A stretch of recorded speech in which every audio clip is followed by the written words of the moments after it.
La leçon 20 aujourd'hui m'a vraiment illuminé l'esprit.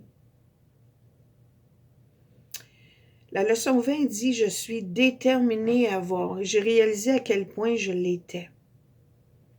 Et j'ai réalisé à quel point le faire en français, étant donné que j'ai deux langues qui habitent mon esprit depuis que je suis petite, puis que j'avais une résistance immense envers cette traduction, c'est celle qui m'amène un grand changement.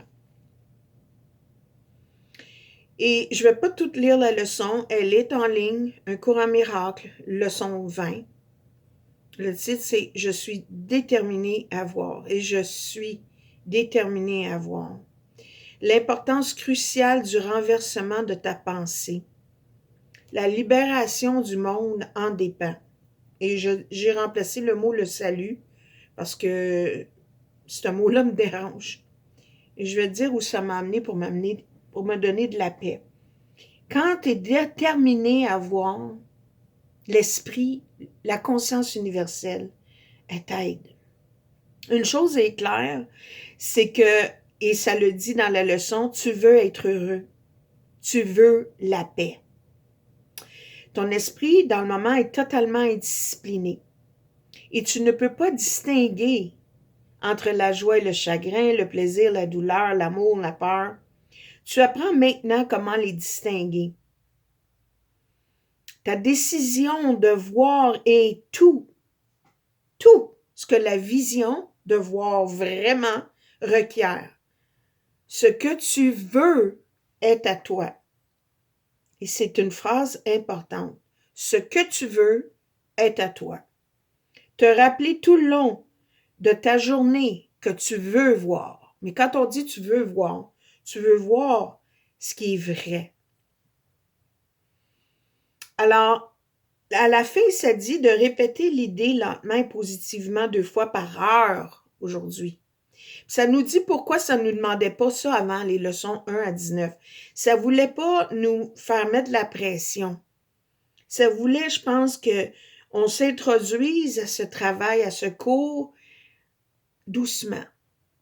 Mais à un moment donné, il faut que ta volonté y embarque. Puis ça dit ici, à la toute fin, d'appliquer cette leçon à toute situation, toute personne, tout événement qui te contrarie.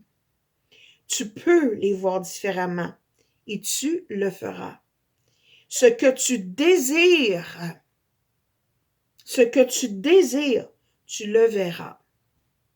Toute est la réelle, telle est la réelle loi de cause et effet. On s'en sortit pas de cette loi-là. Peu importe les petites lois de ce monde, c'est cette loi-là, une des plus grandes, qu'opère l'univers et le monde et notre esprit. Je répète, ce que tu désires, tu verras.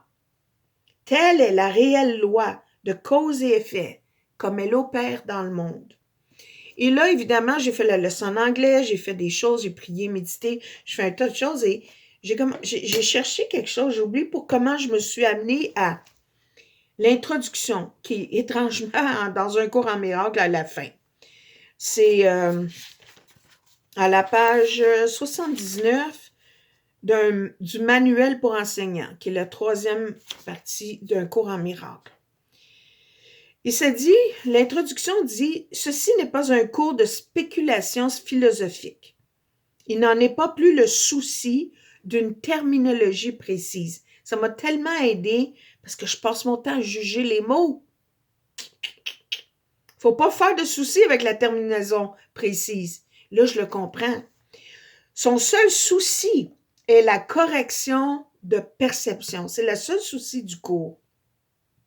Le moyen, là, d'achever la paix de conscience, il appelle ça l'expiation, la libération. La paix est le pardon. Oh, je me suis mis un restart. Je vais vous dire ce que j'ai fait aussi. Je veux tellement. Je me mets un timer aux 30 secondes, aux 30 minutes pour pratiquer la leçon. Donc, je vais voir combien de temps il me reste. Étudie. OK, la conscience. Donc, le moyen là, pour avoir la paix, c'est le pardon.